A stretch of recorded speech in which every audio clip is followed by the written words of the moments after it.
Christine Wansley was looking at a location app while her son Nolan was missing, and the device tied to him was moving on land while the people she was calling said Nolan was not with it. That single detail is more important than most of the viral claims that came later. But it is also easy to misuse. A moving phone does not prove who moved it, why it moved, or what happened to Nolan before that point. It proves only that the phone and the person were no longer together, and that a frightened mother could see the separation in real time. That is where I want to begin, because this case has been buried under accusations about judges, police, lawyers, edited photographs, secret calls, family connections, and supposed motives that have often been repeated faster than they have been established. I am not going to treat repetition as evidence. The question I want to hold until the end is simple. After every rumor is removed, what is the one problem the record described in this case still cannot smooth over? But that question only works if the timeline is rebuilt in the order information appeared, not in the order that makes the best thumbnail. Nolan Wells went out around the 4th of July with young people connected to boating, Horn Island, a gathering back on land, and a group of friends whose later interviews became a second investigation conducted in public. By the end of the night, Nolan was missing. His phone was not with him. Family members were trying to understand location data, contact authorities, recover the phone, and find the boat associated with people who had been with him that day. Later, the public discussion expanded into disputes over who called the Coast Guard, whether a commercial tow request matched what photographs seemed to show, who had Nolan's phone and for how long, what friends told deputies, and what an official report meant by an unnamed female who was allegedly with Nolan when others left him. Weeks later, the case acquired another layer. Nolan's family and legal team were arguing over how his phone should be examined, who should be present for that examination, what forensic protocol should govern it, and how an independent doctor would gain access to material connected to the autopsy. Those procedural disputes became fuel for online claims of corruption. Some people went much further and accused named officials or young people of crimes. The record behind those accusations does not establish those crimes, so I am drawing a hard line. Claims stay claims, rumors stay rumors, and documented actions get treated differently. That line is not caution for its own sake. It is the only way to see which questions survive once the noise is taken away. In a case this public, being precise is not less forceful. It is how you keep the real gaps from disappearing. That precision matters most when the coverage itself becomes part of the case. In the discussion around Nolan, commentators did not simply compare timelines. They began assigning motives, identifying faces from unclear clips, interpreting clothing and hair as proof of identity, accusing people of editing images, and treating gaps in public information as evidence that somebody in authority must be hiding something. One clip was presented as possibly showing a local judge at karaoke. The host, comparing the images, openly admitted the face was difficult to make out, then still invited viewers to decide whether the woman was the judge. That is not identification. It is a visual guess placed in front of an audience already primed to be suspicious. The same cycle appeared around a far more serious allegation. A commentator displayed what was described as an article claiming that a judge had offered $100,000 to influence how Nolan's death would be classified. In public commentary, that accusation gets repeated, but no underlying court record, charging document, sworn testimony, or independently authenticated evidence is presented to establish it. That distinction cannot be skipped. Repeating an accusation about bribery does not transform it into a verified event, and outrage does not fill the evidentiary gap. Then the speculation moved from public officials to the young people around Nolan. One theory claimed there had been MMA-style fighting on the island, that Nolan recorded a fight, that another young man wanted the recording deleted, and that a dispute over the phone followed. The person repeating that account acknowledged it was something being heard from others and described it as part of a personal investigation. There is no independent confirmation of that sequence in the public record described. It may be a lead someone wants authorities to test. It cannot responsibly be narrated as the established reason Nolan disappeared. Another creator focused on photographs and video from the boats. She argued that rails, reflections, clothing, and obscured figures showed that images had been altered with artificial intelligence. From there, the theory grew into an attempt to identify an older woman who might have been present and to connect that possibility to a voice heard on a tow call. Again, the problem is not that people noticed inconsistencies. Scrutinizing images can be useful. The problem is the jump from noticing something odd to declaring why it was changed, who was being concealed, and what that concealment supposedly proves, without the original files, metadata, a documented chain of custody, or a forensic image examination. The conclusion outruns what the observation can carry.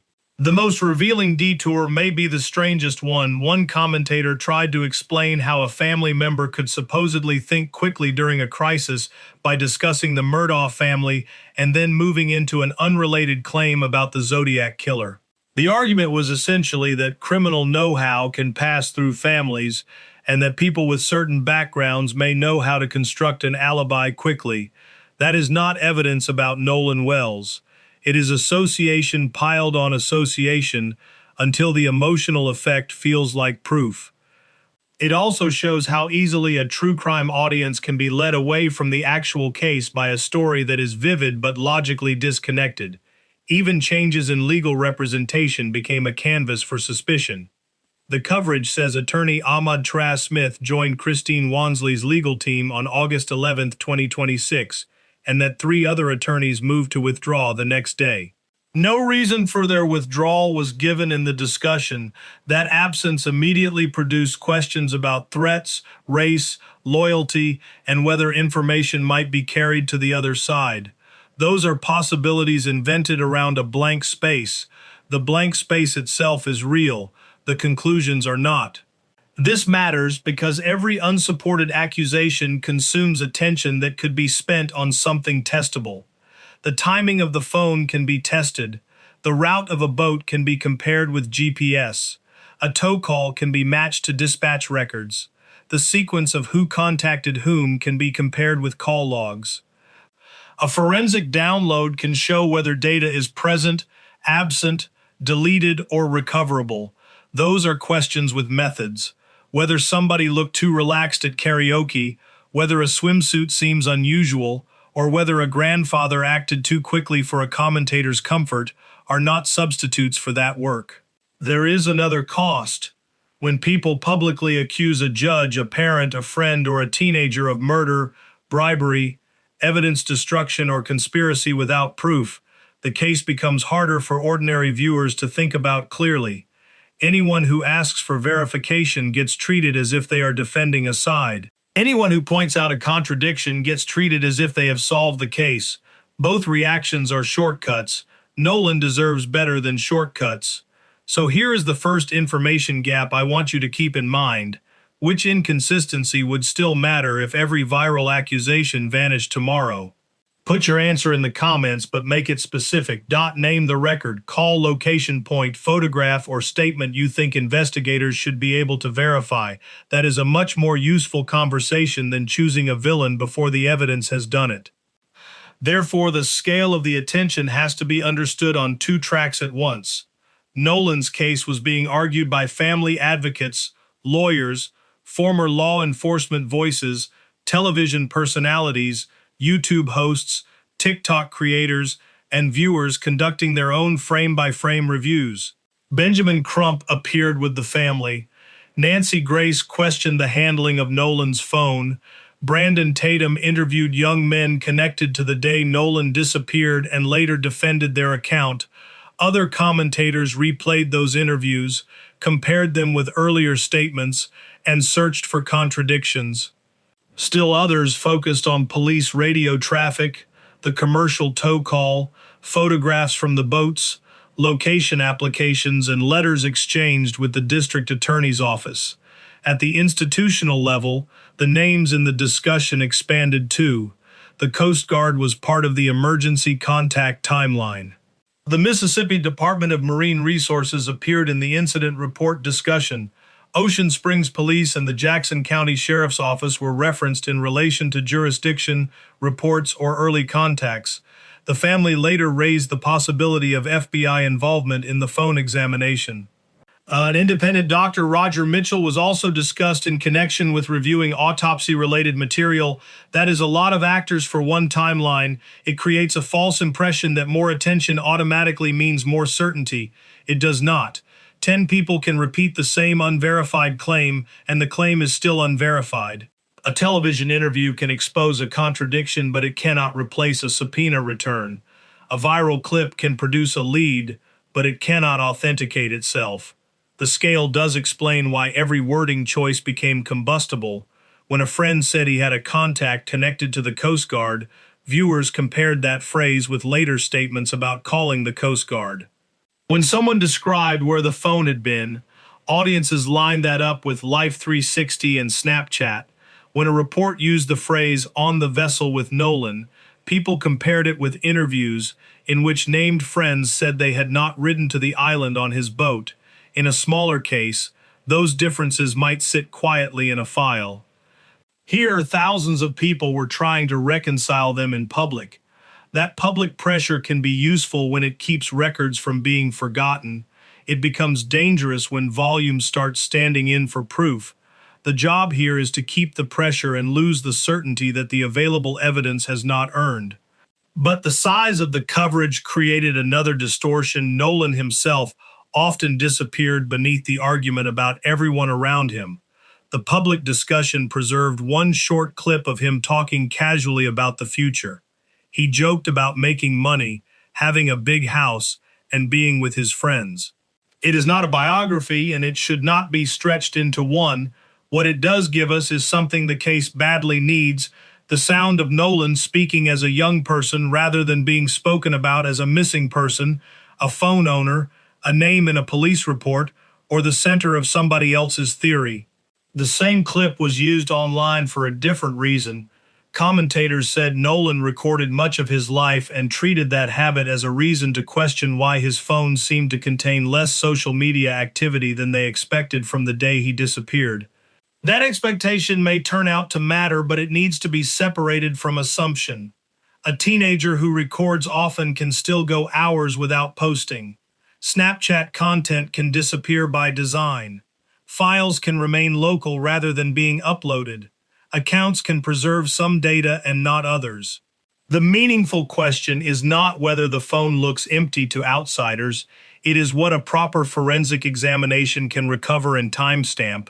That distinction also protects Nolan from being turned into a prop for every theory. If he liked documenting things, investigators can test the device.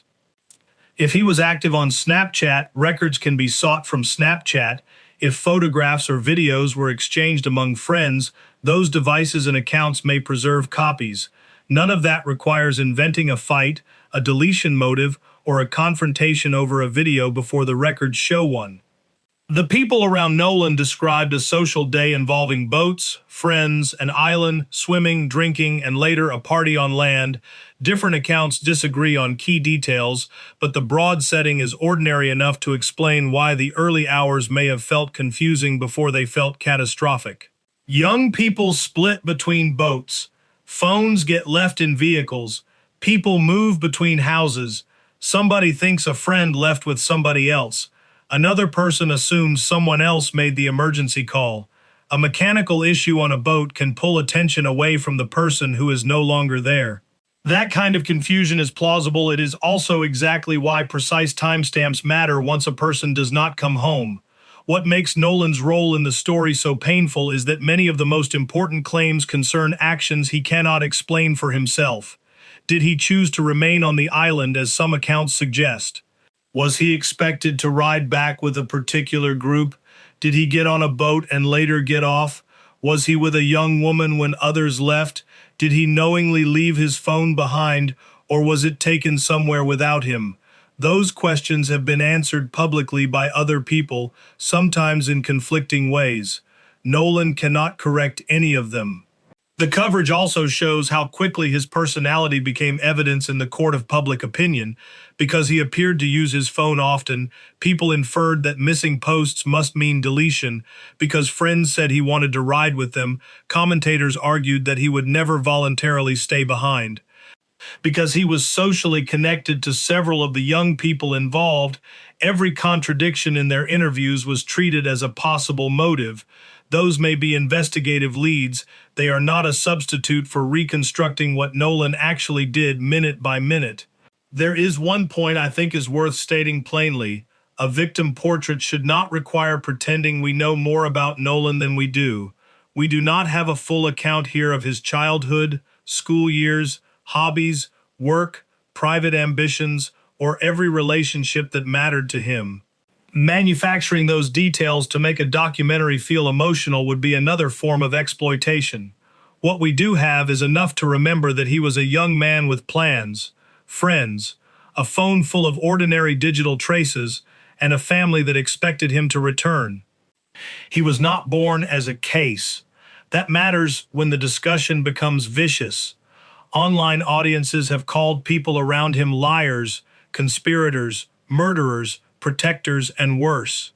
The louder that gets, the easier it is to forget that the central task is not proving an audience's favorite theory. It is accounting for Nolan's last known movements and determining what the recoverable evidence actually says. There is also a practical reason to keep him at the center. Every useful evidence question can be phrased around Nolan rather than around a presumed suspect. Where was Nolan's phone at each time point? Who possessed it? What device communicated with it? Which boat was Nolan seen on and by whom? What photographs can be authenticated to that day? What time did friends realize he was missing? What did they tell his mother and when? What did they tell law enforcement? Which records confirm or contradict those statements? That approach is less theatrical. It is also far more likely to produce something that can survive scrutiny, and it leads directly to the person who refused to let the timeline become an abstract exercise. Christine was not watching this as content. She was watching a location marker tied to her son while trying to get somebody to act. That is why the family's conduct has to be read from the position they were actually in. Christine's question, repeated in the coverage, was only 3 words: "Where's the urgency?" She said that when she first tried to alert police, the response felt dismissive. Whatever later disagreements developed around evidence handling, that early experience appears to have shaped the family's distrust. Once a parent believes the first hours were mishandled, every delay after that lands differently. The night Nolan disappeared, relatives and friends did not remain at home waiting for a formal search to organize itself. Accounts describe a group of roughly 10 to 15 people going to a house where Nolan's phone was believed to be located. They demanded the device and information about the boat. The young men later characterized the encounter as confrontational. From the family's side, the setting was simpler and more terrifying. Nolan was missing. His location data pointed them toward people who had his property, and the explanations were not resolving the emergency. The phone return became its own point of dispute. One family account says there was a delay of about 15 minutes after they asked for it, despite being told it was in a truck. Another account describes someone else going to retrieve it. None of those details proves the phone was altered. They do explain why the family later wanted safeguards around any forensic examination. Once a device has moved through several hands, chain of custody stops being an abstract legal phrase. It becomes the story of who could access what, when. By July 15, according to the legal correspondence described in the coverage, the family and the district attorney's office had discussed a jointly coordinated forensic review. Ben Crump publicly said the examination would involve experts from both sides at the same time, with a Mississippi digital forensics lab discussed and possible FBI participation. The family's lawyers later wrote again on August 11th, emphasizing that they remained willing to cooperate. Their August 13 response said the district attorney's August 12 letter imposed a deadline for the phone to be delivered by August 14th in the morning, even though the family was outside Mississippi and had expected a mutually arranged process rather than simple surrender of the device. The same response asked for a protocol covering scope, method, custody, preservation of the extraction, access to resulting forensic data, handling of unrelated information, retention, and return of the phone. Those are concrete issues. The letter, as described, also addressed independent Dr. Roger Mitchell and requested dates for him to examine autopsy-related material he had not yet assessed. None of that, standing alone, proves a cover-up. A disagreement over procedure is not proof that either side intends to destroy or conceal evidence.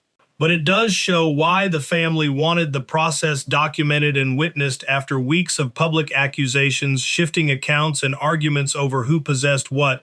Trust had become another casualty of the case. That is the emotional low point for me. Nolan's family was grieving while also having to argue about access, timing, custody, and whether agreements were still agreements. They were not only asking what happened to their son, they were trying to make sure the evidence that might answer that question could later be trusted. If you want to follow this case without turning every new claim into a verdict, subscribe for the next record filing or verified timeline development.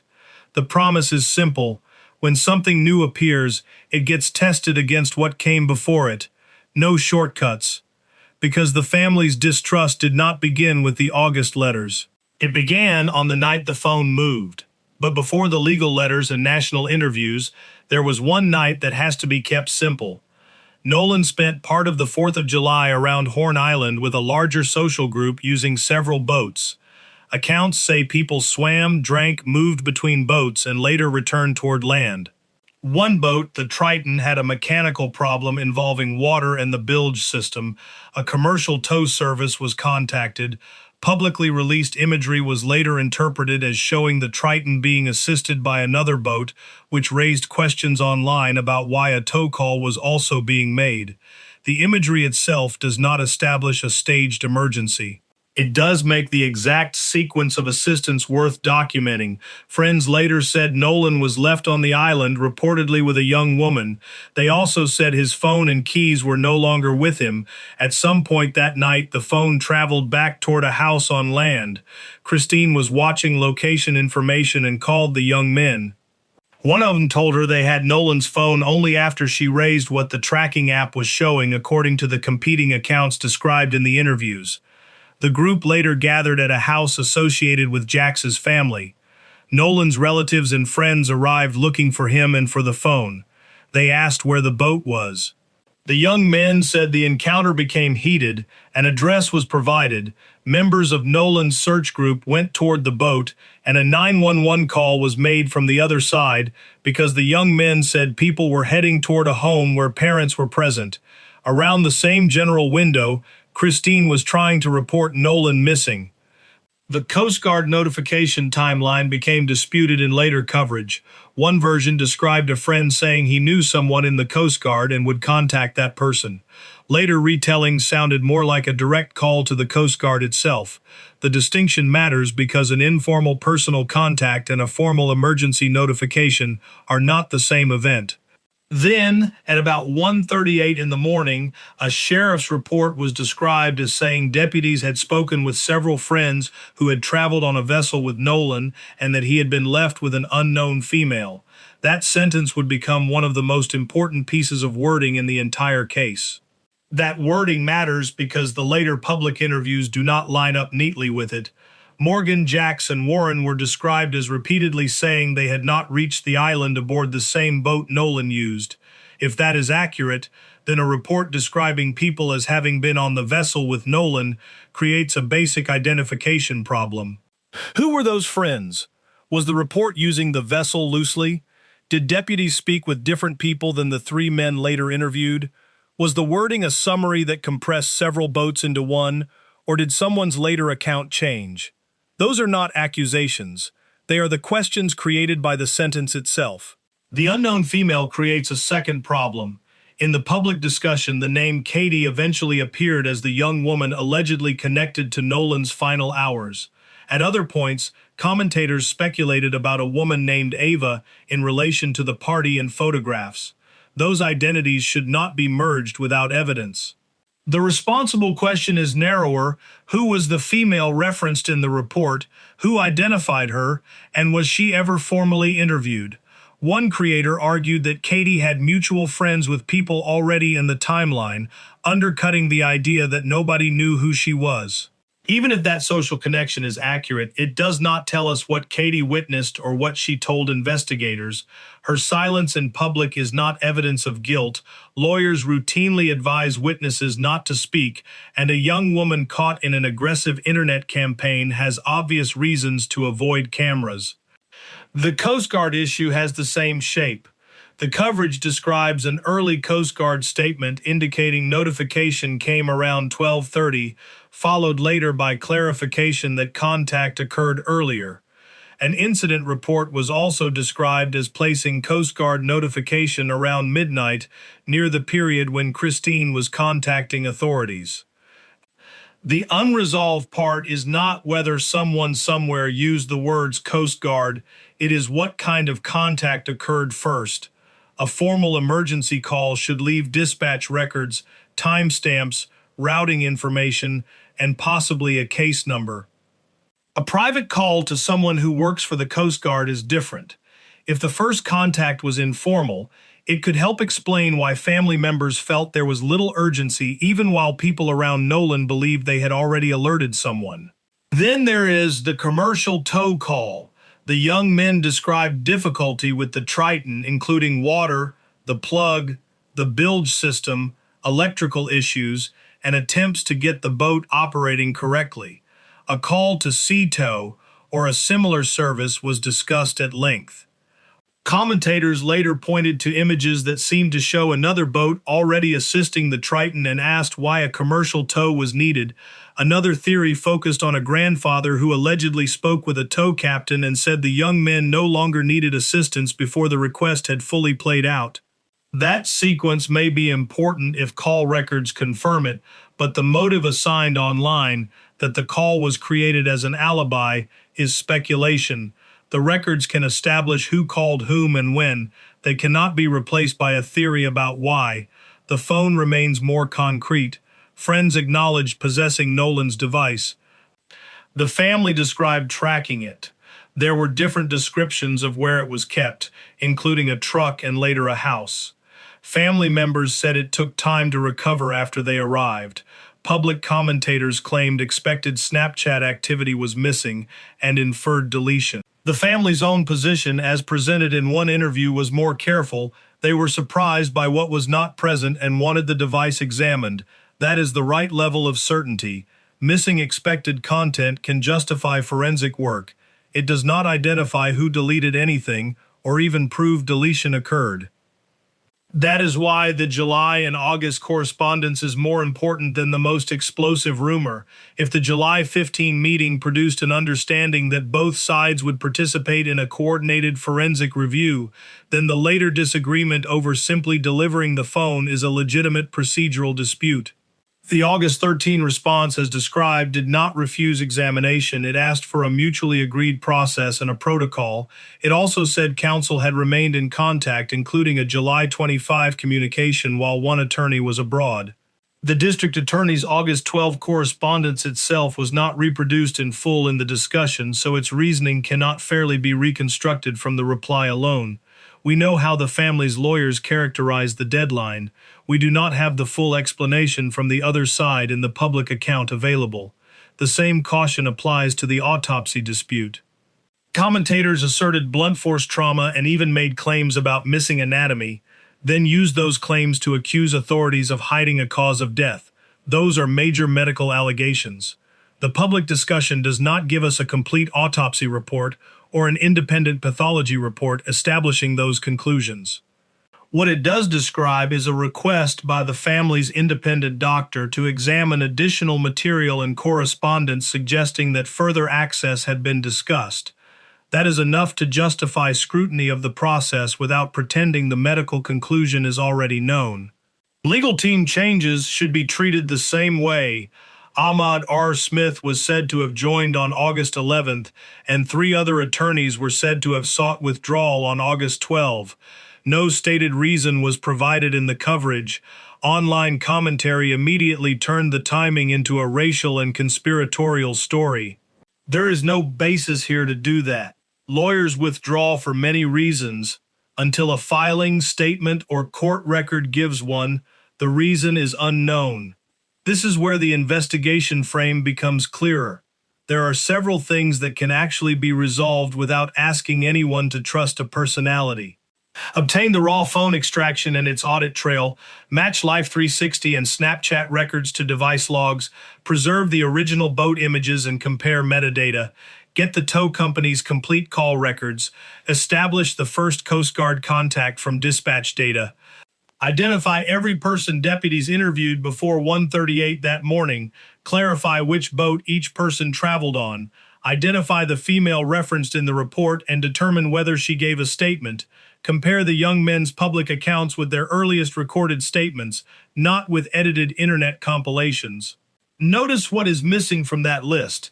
Guessing from karaoke footage, inferring criminal knowledge from someone's grandfather, deciding an image was altered because a rail looks strange, or declaring bribery from a screenshot whose provenance has not been established. Those ideas may generate clicks. They do not answer the case, and this is the reframe that matters before the ending. The biggest unresolved issue may not be a single dramatic contradiction. It may be that several ordinary, verifiable records capable of settling basic questions have not been presented together in one coherent public timeline. That absence is exactly where rumor has been growing. So after stripping away the bribery claim, the face matching, the family lineage theories, the supposed AI disguises, and the accusations that have never been established, the long question has an answer. The problem that still refuses to fit is the timeline itself. Nolan's phone moved without him while his mother was trying to understand where he was. The first emergency contact is described differently depending on which account you hear. A sheriff's report uses wording about friends being on a vessel with Nolan that does not neatly match later public statements from three named friends. A young woman is placed near the end of his known timeline, yet the public account of what she saw remains secondhand. Weeks later, the family and the district attorney's office were still disputing how one of the most important pieces of evidence, Nolan's phone, should be examined. None of those facts proves murder. None proves a cover-up. None proves that a judge, lawyer, police officer, coppermint, or friend committed a crime. That is the point. You do not need the loudest allegation in order to justify demanding a cleaner record. The most responsible conclusion is also the most uncomfortable one. This case has enough documented uncertainty to deserve scrutiny, but not enough verified public evidence to support many of the verdicts already handed down online. That leaves two obligations at the same time. Authorities should be able to explain the sequence of calls, reports, device movement, interviews, and forensic handling with precision. The public should stop converting every unexplained detail into a criminal accusation before those records are produced. For Nolan's family, that distinction is not academic. Every unsupported rumor can distract from the records that may actually tell them what happened. Every overconfident accusation gives anyone who wants to dismiss public concern an easy reason to dismiss all of it. And every time the discussion becomes about who can sound the angriest, Nolan becomes smaller inside his own case. Keep the focus where it belongs.